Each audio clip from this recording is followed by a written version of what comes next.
नेता प्रतिपक्ष, आप सत्ता में 5 साल बिहार के माननीय मुख्यमंत्री जी के साथ रहे। आपके समय में घटनाएं घटित नहीं हो रहा था क्या? राहुल गांधी जी,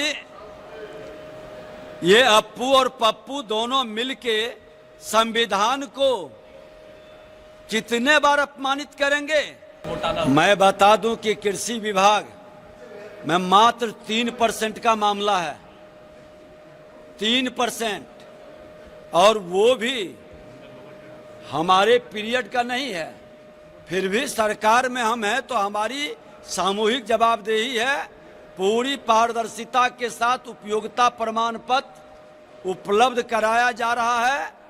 और जो लोग ये बयान देके भ्रमित कर रहे हैं वो अपने पीरियड का बताएं कि क्या स्थिति था।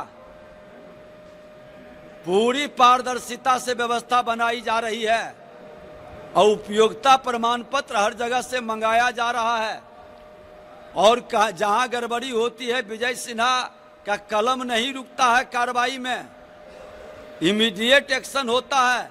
लेकिन कृषि विभाग तो मात्र 3% है, और वो तो हम लोग अभी जस्ट इधर से आए हैं तो वो भी है तो देख लेंगे हम लोग। लेकिन इसमें कोई घोटाला का जगह नहीं है और उस तरह की व्यवस्था सरकार सख्ती से उपयोगिता प्रमाण पत्र उपलब्ध कराएगी। लेकिन सर, विपक्ष के लोग लगातार सवाल आप लोग के ऊपर क्यों खड़े कर रहे हैं? आप लोगों ने 70,000 देखिए, विपक्ष के लोग अपराध और भ्रष्टाचार से पूरी तरह से कलंकित और लज्जित हैं।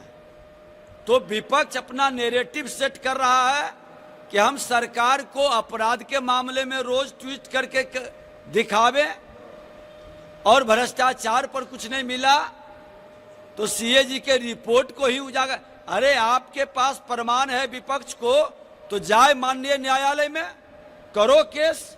जैसे आपके चारा घोटाला में हम इधर के एनडीए गठबंधन के लोग केस करके आपको अंदर भेजा था, है हिम्मत तो जाओ केस करो माननीय न्यायालय में। ये नौटंकीबाज लोग हैं, अपने भ्रष्टाचार अपराध से ग्रसित हैं तो दूसरे को भी लज्जित करना चाहते हैं। सर, लालू प्रसाद यादव के बड़े बेटे ने अपील किया है कि मेरे अंदर लालू प्रसाद यादव का खून है तो हमको वोट के लिए समझिए कि लालू प्रसाद यादव का वोट करें। अब पारिवारिक मामला में हम लोग नहीं कहेंगे।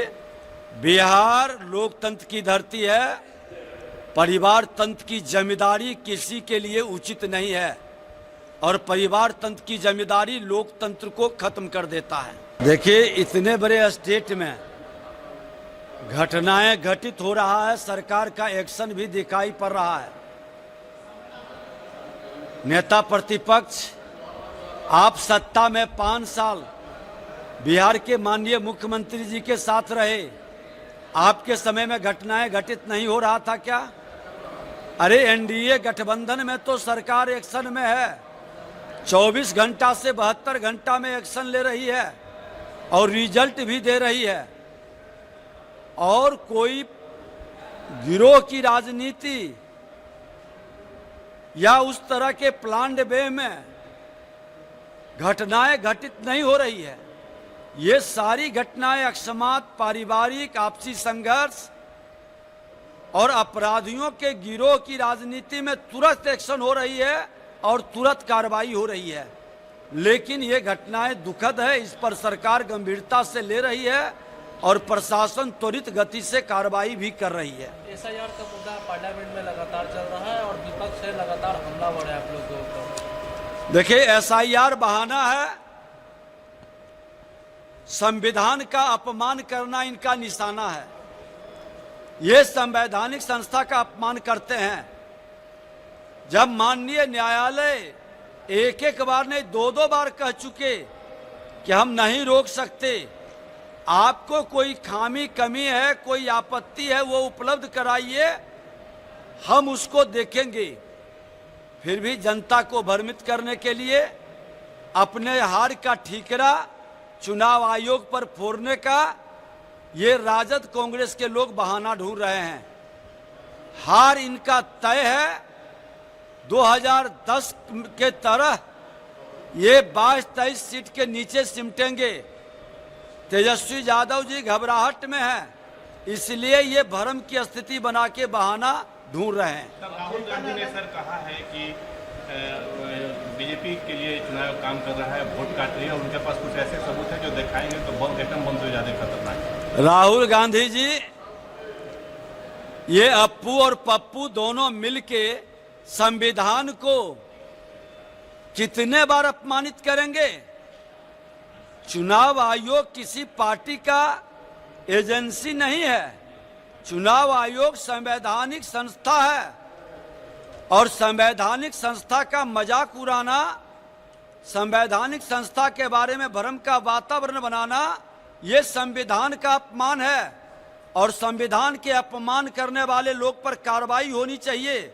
ऐसे मानसिकता के लोग तब तक संविधान का अपमान करते रहेंगे जब तक इन पर एक्शन नहीं होगा।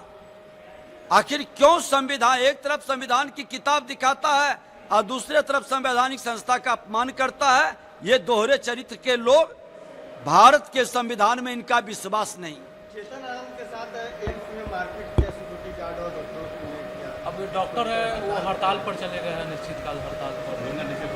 मैं जानकारी प्राप्त करता हूं, आप लोगों से जानकारी मिली है, हम देख लेते हैं। अच्छा, ये जिस तरीके से अमेरिकी राष्ट्रपति ने इंडिया के ऊपर 25% और से ज़्यादा टैरिफ लगा दिया, उसको लेकर अब विपक्ष है लगातार अब हमलावर है। जब यहाँ पर श्रद्धेय अटल बिहारी वाजपेयी जी के समय में परमाणु बम विस्फोट हुआ था तो सारा प्रतिबंध लग गया था, लेकिन श्रद्धेय अटल बिहारी वाजपेयी जी ने देश की आर्थिक व्यवस्था और उन्नति को बढ़ाते रहा। भारत 21वीं सदी का भारत, देश के प्रधानमंत्री नरेंद्र मोदी जी हैं और नरेंद्र मोदी जी के नेतृत्व में भारत का आर्थिक विकास की गति बढ़ेगी। हर भारतीय प्रधानमंत्री के साथ खड़ा है। अगर आप ये वीडियो YouTube पर देख रहे हैं तो हमारे चैनल को सब्सक्राइब कर बेल आइकन दबाएं और Facebook पर देख रहे हैं तो हमारे पेज को लाइक करें।